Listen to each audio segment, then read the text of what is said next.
Welcome back. Hong Kong's Generation Z is known for its energy. Some of the Generation Z friends also turn their attention to the tremendous opportunities the Chinese mainland has to offer. And they say they want to build bridges between the Hong Kong SAR and the Chinese mainland. That's what Keybros do. Those two Hong Kong internet influencers are making a splash on YouTube. Welcome to the hub, Keybros. Great to have you with us. Let's start by talking about Hong Kong, a place that is very dear to my heart. It's been 25 years since Hong Kong's handover to China. Perhaps you guys can start by telling us a little bit about your own reflections, your own experiences in how you see the changes in Hong Kong in the past 2 decades. Well, I think Hong Kong has come a long way since 1997. Nowadays, we are a SCR China.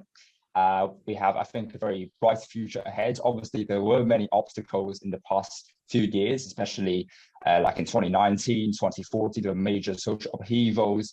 But every time I think that Hong Kong people show resilience, there's always people who want to leave with negative feelings about the city. They're free to leave, but equally also many positive vibes in the city.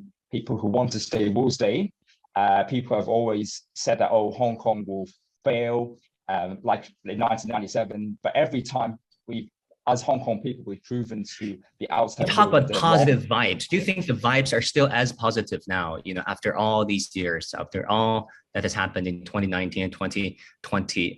Before I turn to the other brother, do you think the vibes are still as positive? I feel like the 25th anniversary in some ways is a parallel to the 1997 handover, because we can sort of say that the handover was a formality. It was a formal return to Chinese sovereignty. But I feel like in the past year, we can see that this is kind of like a substantial return, a more substantial reform in the Hong Kong system, not just in terms of politics, but also in terms of people's sense of belonging towards China. And I feel like a lot of people seeing that this is sort of like a return to stability, a return to a more normal lifestyle since the social upheaval and the rest of the past few years. I feel like it has given people a renewed sense of optimism in Hong Kong's future. And as young people, we also feel very optimistic that the next 25 years will be even brighter than the last 25 years. So we hope that Hong Kong can continue to go in a positive direction once seeing how things have returned to normal over the past year. Exactly. You guys are major influencers hailing from the Hong Kong SAR. You guys started on YouTube a channel in June 2020. The name of your show is very interesting. It's called Soft Talk. I actually also like the opening intro where you said, welcome to Soft Talk, where unlike BBC's Hard Talk, the interviewees won't find it hard to talk. Why did you come up with that line? Well, I think we just wanted to provide an alternative perspective to mainstream Western media, because we did study in the UK, and we find that many of the opinions are very one-sided, and there's not enough opinions from people outside of the Western world, from like developing countries, maybe China as a whole. It's very underrepresented overall, and that's why we wanted to provide a more alternative perspective to the BBC, for example. The other brother, go ahead. I think another reason why we call Soft Talk is because I feel like the Western media and Western people to some extent hold a very critical view of alternative perspectives. We always hear of the Western countries talk about universal values, and I actually think that they hold a very Eurocentric idea and very Eurocentric ideals.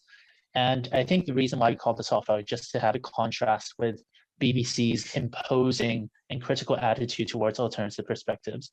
So I guess that also explains the nature of our channel, which is that we're here to build a bridge between the West and the East, to have a melting pot of different ideas and different values, in the same way that Hong Kong is really.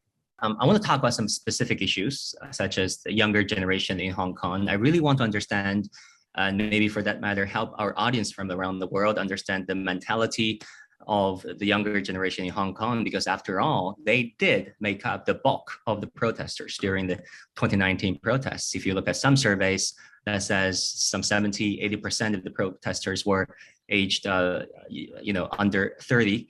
Can both of you give us a sense of how youngsters in Hong Kong have coped with the realities of their society in the past 2 years or so? Have they moved on? I think some of them have, I won't say all of them, some of them have indeed moved on.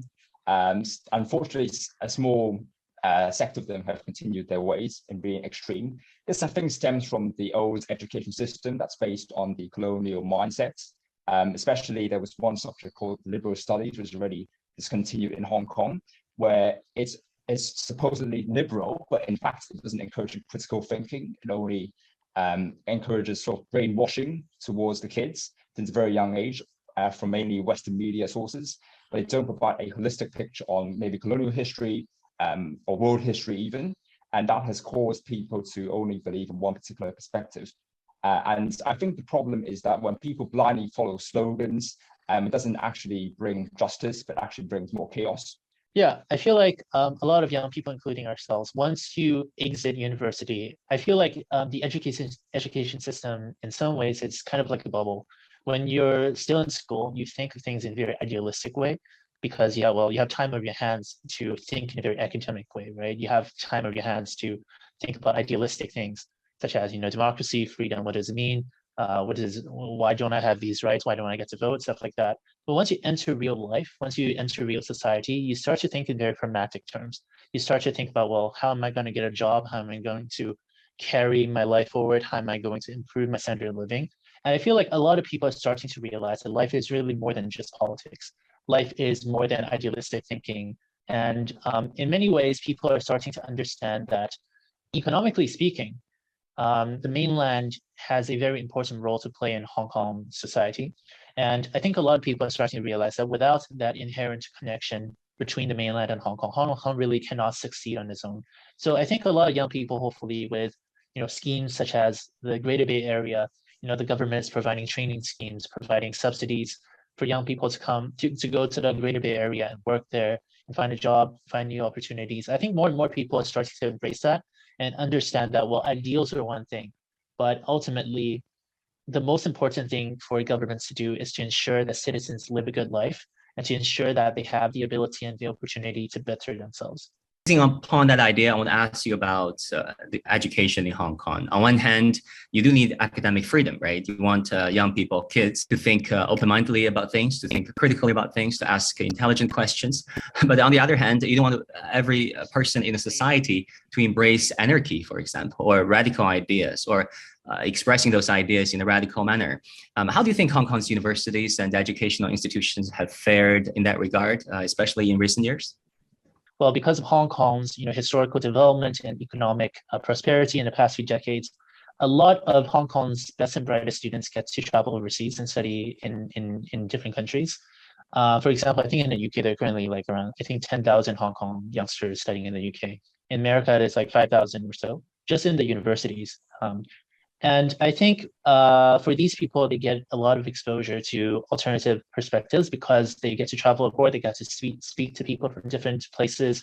They also get to understand what life really is in the West. And they start to realize, as we have done through our experiences in the West, that the West is not really a paradise. And I think a lot of people in local universities, they don't get to have the same exposure.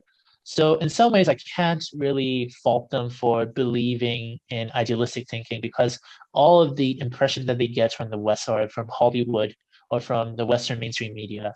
So I think in local universities, you do tend to see a much more uniformed or even radicalized idea of what the West is and what China is, because at the same time, they refuse to travel to the mainland because they have these, unreasonable fears. So I feel like the most important thing that we have to do is really to provide them an opportunity to travel, an opportunity to access different types of media. And I think language also plays a part. A lot of people might feel like Hong Kong youngsters speak good English and all of them. Us Hong Kong youngsters Mandarin during these days. I first went to Hong Kong in 2004. And to be honest, I was looking for a hair gel. And then that shopping assistant couldn't understand my Mandarin. She couldn't understand my English. And we ended up not being able to communicate with each other. So I think a lot of Hong Kong people are living in their own bubble, so to speak. Yeah. And in local universities, they only talk to people that they agree with. So I think it's actually very much anti-democratic. If you really care about critical thinking, freedom of speech, then you should really exercise your rights in a reasonable way instead of abusing it to impose violence and impose your own ideas on people that might disagree with you. Yeah, I'll just add that in the past, it was unfettered academic freedom. I think nowadays there's more of like a good balance that's being maintained, especially in regards to like preserving like national sovereignty, territorial integrity, but also preserving academic freedom. I think they don't actually conflict with each other; they can mutually coexist, and that I think is the path that's going forward in Hong Kong, which I hope that will continue, rather than purely emphasizing on academic freedom without actually knowing what it means. And then do you think social media somehow exacerbated the situation where people feel they're entitled to their own opinions, whereby they're boxing themselves into things, views they already believe in? Oh yes, definitely. I think social media has played a big role in the social upheavals in the past, in inciting and igniting like public hatred, opinions, polarizing opinions. It's also a big way for the major powers behind, maybe like certain Western countries, agendas to manipulate public opinion and control these people to serve their own purposes rather than for the benefits of the people of Hong Kong. So I think many people are actually blinded by these hidden agendas in the past few years. And thankfully, some of them have started to waken up to the fact that there is a lot of foreign interference in Hong Kong that's not necessarily productive to our society. Mm-hmm. One last question, we're running out of time. Going forward, how do you think the youth on the Chinese mainland and those in the Hong Kong SAR can foster greater understanding of each other, the nuances of each other? The most important thing is communication, really try to talk to more people from maybe mainland, more people from Hong Kong and vice versa, to understand more perspectives. And also, I think maybe have like a very constructive dialogue, debates that can help. Travel to each other's places, maybe after the pandemic is over, will help in building greater understanding. And also, I would encourage, especially people in Hong Kong, to kind of give up their prejudices and try to understand the different perspective, and maybe use opportunities such as like the Greater Bay Area to explore the mainland. So that way, both sides can understand each other better. Mm-hmm. Yeah, I totally agree. I feel like given that Hong Kong has returned to stability, I hope that once the pandemic is over, there can be more dialogue between the mainland and Hong Kong. I feel like it's a two-way street, right? I think while Hong Kong people should definitely give up their prejudices, I think also for example, someone posted one of our videos on Bilibili, a mainland channel, and we actually received a lot of negative comments. A lot of people thought that we were pretending to be patriotic. A lot of people accused us of being pretentious because we spoke English instead of Mandarin. And they were like, "Well, you're Chinese. Why don't you speak Chinese?" But I think it really tells us that miscommunication really goes both ways. A lot of people in the mainland, they see the media, they think all Hong Kong youngsters are just bad people. They're all rioters, they're all protesters, they're all brainwashed by democracy. A lot of Hong Kong people feel like, well, all mainlanders are just uncivilized tourists that come to Hong Kong and they do improper stuff. So I feel like with more travel, with more dialogue, with more open-mindedness, that can definitely change. Education also plays a role. So I actually have a pretty optimistic feeling about the future relationship between the mainland and Hong Kong, simply because, well, we have to work with each other. Hong Kong's economy relies on the mainland. The mainland also relies on Hong Kong as an interchange of capital. A lot of mainland companies are listed on the Hong Kong Stock Exchange. 75% of capital on the Hong Kong Stock Exchange are made up from of mainland companies. So I feel like this communication has to happen, and I believe it will occur slowly across time. And we just have to maintain an open mind and be tolerant towards each other's cultural differences. Keybros, so good to talk with you. Come back again. Thank you for joining us. Thank you so much for having us. That will do it for this edition of The Hub on CGTN. Thank you all so very much for tuning in. I'm Wang Guan in Beijing. I'll see you again soon.